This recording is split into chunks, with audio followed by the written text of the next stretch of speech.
Hello नमस्कार बच्चों mastermind classes में 0.1 में आपका स्वागत है। आज के वीडियो में हम लोग संस्कृत के पहला चैप्टर जो है उसके objective question matric Bihar board exam जो 2026 में होने वाला है उसमें जो VBI क्वेश्चन है पूछने वाला क्वेश्चन है उसको हम लोग इसमें देखेंगे आज के वीडियो में।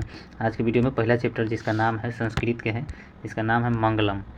ये चैप्टर 1 है, इसे ऑब्जेक्टिव पूछा जाता है एग्जाम में, मैट्रिक एग्जाम में।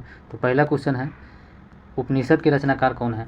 तो उपनिषद के रचनाकार ऑप्शन है महात्मा विदुर, ऑप्शन है महर्षि वाल्मीकि, ऑप्शन सी है महर्षि वेदव्यास, ऑप्शन डी है कालिदास। तो इसका आंसर आपको हो जाएगा सी, यानी जो उपनिषद है उसके लेखक जो है यहाँ पे महर्षि वेदव्यास है। दूसरा नंबर सवाल है कि मंगलम पाठ के रचनाकार कौन है। तो मंगलम पाठ के रचनाकार Mahatma Vidur, option A, option B Maharshi Valmiki, option C आपका है महर्षि वेदव्यास या कालिदास। तो इसका भी आंसर हो जाएगा महर्षि वेदव्यास, यानी सी ऑप्शन इसका आंसर हो जाएगा। अगला क्वेश्चन है 3 नंबर, मंगलम पाठ में कितने मंत्र संकलित हैं। तो मंगलम जो पाठ है उसमें आपको 5 मंत्र संकल्पित है, यानी सी इसका आंसर हो जाएगा। चौथा है अणु से छोटा कौन है। तो अणु से छोटा ऑप्शन ए है आकाश, आत्मा, परमात्मा, संसार। तो अणु से छोटा जो है उसमें आत्मा है, कहा गया इस चैप्टर में अणु से छोटा। 5वां नंबर सवाल है किसकी जय होती है। तो सत की जय होती है, यानी 5 के ए आंसर हो जाएगा। 6 बहती नदी कहाँ, 6ठा नंबर बहती नदी कहाँ मिलती है। सरोवर में, नदी में, समुद्र में या तालाब में। तो बहती हुई जो नदी होता है वो समुद्र में मिलती है, सी आंसर हो गया। 7वां जंतु के हृदय रूपी गुफा में क्या स्थित है। तो जंतु का जो हृदय रूपी गुफा है उसमें देवता स्थित होता है, यानी इसका आंसर हो जाएगा सी 7 के। अगला सवाल है 8वां ब्रह्मा को प्राप्त करने के विषय में क्या बताया गया है। तो ब्रह्मा को प्राप्त करने के विषय में ये ऑप्शन डी है मुंडकोपनिषद बताया गया है, यानी इसका आंसर हो जाएगा आपको डी। अगला जो सवाल है 9 देवलोक का मार्ग किसे प्राप्त होता है। सत से, असत से, क्रोध से, मोह से। तो 9 का है, यानी देवलोक का जो मार्ग होता है वो सत से प्राप्त होता है, यानी ये आंसर। 10 है सत कहाँ से प्राप्त होता है। ऑप्शन है पृथ्वी से, कि नरलोक से, कि देवलोक से। तो सत जो होता है वो प्राप्त होता है देवलोक से, यानी इसका आंसर हो जाएगा आपको सी। 10वां के सी आंसर हो जाएगा। अगला क्वेश्चन 11 नंबर सवाल है मृत्यु को वश में कौन कर लेता है। तो मृत्यु को मूर्ख या अज्ञानी या विद्वान कौन वश में कर लेता है। तो 11 नंबर सवाल के हो जाएगा विद्वान, यानी मृत्यु को वश में कर लेता है विद्वान। इसका आंसर हो जाएगा सी, यानी सी आंसर हो जाएगा इसका। अगला क्वेश्चन है आपको, अगला क्वेश्चन है किसकी विजय होती है, सत की या सत की क्रोध को। तो यहाँ पर सत का विजय होता है। ये 13 नंबर उपनिषद में किस महिमा का वर्णन किया गया है। तो स्वयं विषय के, कि परम पुरुष के, कि देव पुरुष के, कि परम पुरुष के। तो 13 नंबर सवाल का आंसर हो जाएगा, यानी उपनिषद में जो है परम पुरुष का वर्णन किया गया है, यानी डी आंसर। 14 नंबर उपनिषदों की संख्या कितनी होती है। तो उपनिषदों की संख्या होता है यहाँ पर 14 नंबर सवाल का आंसर हो जाएगा 105, यानी उपनिषद की संख्या हो गया 105, सी आंसर। आत्मा के गूढ़ रहस्यमय की किसमें व्याख्या की गई है। तो 15 का कठोपनिषद, यानी कि ए आंसर हो जाएगा। 16 नंबर सवाल देखते हैं हम लोग, परमात्मा की महिमा का वर्णन किसमें किया गया है।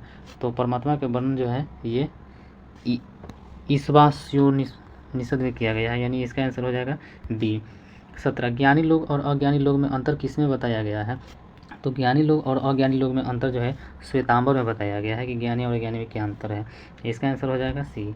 18वां है सत का मुख किससे ढका हुआ है। तो सत का मुँह जो है जैसे कि हिरण्य पात्र से जैसे कि ढका हुआ है, हिरण्य पात्र से ढका हुआ है। तो इसका आंसर हो जाएगा डी 18 के। 19 सत का खजाना कहाँ है। तो पृथ्वी लोक पर, कि नरलोक पर, कि देवलोक पर। तो सत का जो खजाना है वो देवलोक पर, भाई 19 के सी हो जाएगा। आपका 20 नंबर क्वेश्चन महान से भी महान क्या है। तो यहाँ इसका इधर करिए, इधर आत्मा, देवता, ऋषि या दानव। तो इसका आंसर हो जाएगा ए, यानी कि आत्मा, ये आंसर हो जाएगा। मंगलम पाठ कहाँ से संकलित है। वेद से है, कि पुराण से, कि उपनिषद से है, कि वेदांग से है। तो मंगलम पाठ कहाँ से लिया गया है। तो ये जो लिया गया है मंगलम पाठ वे उपनिषद से लिया गया है, यानी सी आंसर हो जाएगा। 22 सत्य का मुँह किस पात्र से ढका हुआ है। तो सत्य का मुँह जैसे कि हिरण्य पात्र से ढका हुआ है, यानी 22 के यहाँ पर ये आंसर हो जाएगा। 23 नंबर सवाल वेदाहमेंत पुरुष या महानतम या विद्यते या मंत्र किस उपनिषद से लिया गया है। तो ये जो है जैसे कि 23 नंबर सवाल का आपको आंसर हो जाएगा ईशा उपनिषद से, यानी डी इसका आंसर हो जाएगा। 24 अपना नाम और अपना नाम और रूप छोड़कर नदियाँ कहाँ विलीन हो जाती है? तो ये पृथ्वी में कि समुद्र में कि आकाश में कि दूसरी नदी में? तो 24 का आंसर हो जाएगा समुद्र में। मंगलम पाठ कितने मंत्र है? तो मंगलम पाठ में 5 वो मंत्र है, यानी 25 का आंसर हो जाएगा बी आपको। 26 सतमे जयते नान्यत्रम परम निधानम मंच किस उपनिषद से संग्रहित है? तो 26 नंबर सवाल का आंसर हो जाएगा मुंडक उपनिषद से, यानी कि सी इसका आंसर हो जाएगा। 27 नंबर सवाल है कि अनोर्नियाम महतो महिमाहांतम मंत्र किस उपनिषद से संग्रहित है? मतलब कोना उपनिषद से यह जैसे मंत्र लिया गया है? तो ये 27 नंबर सवाल का बी है, यानी कठोपनिषद से लिया गया है यह मंत्र। 28 है सूक्ष्म से भी सूक्ष्मतम क्या है? तो सूक्ष्म से भी सूक्ष्मतम जो है आत्मा है, सबसे सूक्ष्मतम आत्मा कौन है? 28 के ए आंसर हो गया। 29 यह संपूर्ण संसार किसके द्वारा अनुशासित है? तो संपूर्ण संसार जो है कि आत्मा के द्वारा अनुशासित है, यानी 29 के ए। किसकी विजय नहीं होती है? तो कभी भी जो है असत की विजय नहीं होती है, यानी इसका आंसर हो जाएगा बी। तो 30 को हम लोग टोटल सवाल देख लिए। आज के वीडियो में इतना ही, फिर हम लोग अगला जो चैप्टर है उसका वीडियो लेकर के आएंगे। सभी विषय के इसी प्रकार से ऑब्जेक्टिव VBI जो भी बिहार बोर्ड एग्जाम 2026 के लिए होगा मैट्रिक के लिए, उसको हम लोग लेकर के आएंगे। तो आप लोग इस प्रकार से रोज़ बाय रोज़ इस चैनल से आप 20-25 जैसे कि ऑब्जेक्टिव क्वेश्चन देख सकते हैं हर एक विषय में, वैसे चैप्टर बाई चैप्टर तो जो पूछे जाने वाला है। तो आज के लिए इतना ही, फिर मिलेंगे कल, तब तक के लिए अपना ख्याल रखिए। Thank you.